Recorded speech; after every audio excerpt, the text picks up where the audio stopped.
Dalawang sugatan ng masunog ang ilang bahay sa Santa Cruz, Maynila. Pahirapan ng pagapula dahil sa mga pumuputok na kuryente. Nakatutok si Jomer Apresto.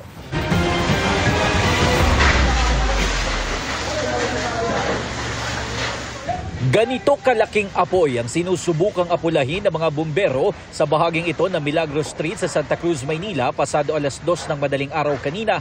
Dahil kasarapan ng tulog, karamihan sa mga nasunugan walang mga gamit na naisalba. Tulad na lamang ng solo parent na si Jasmine. Sa kwento niya, sa gitnang kwarto ng bahay nila nagsimula ang apoy. Ancestral home po yan. Since luma na po siya, light materials po yung taas, ang bilis kumalat nung apoy. Wala raw silang naisalba na mahalagang dokumento at gamit maliban sa ilang piraso ng damit. Problema niya ngayon kung saan sila titira ng kanyang anak. Hindi ko po alam kung paano ako mag-uumpisa. Ako po nagtitinda lang ako ng school supplies. Ngayon wala na kahit ano. Sabi pa ni Jasmine, posibleng napabayaang katol ang pinagmula ng apoy dahil malamok sa kanilang lugar. Ang 70 years old naman na si Nanay Tita, mag-isa lang daw sa kanilang inuupahang bahay na maganap ang sunog. Ngayon ako nagising kasi nagsisigawan eh. Nandun pa gamit namin, ang dami.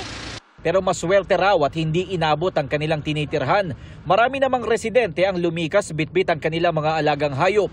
Ayon sa Bureau of Fire Protection, agad nilang itinaas sa ikalawang alarma ang sunog. Ibig sabihin, hindi bababa sa 12 truck ng bumbero ang kinailangang rumesponde.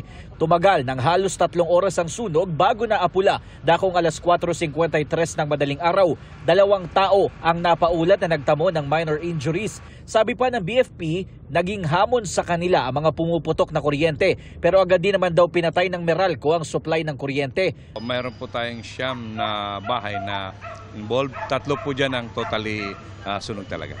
Ang structure ay more on wooden. Aabot daw sa 600,000 pesos ang halaga ng mga napinsalang ari-arian. Naalam ng mga otoridad kung ano ang pinagbulan ng apoy. Para sa GMA Integrated News, Jomer Apresto, nakatutok 24 oras.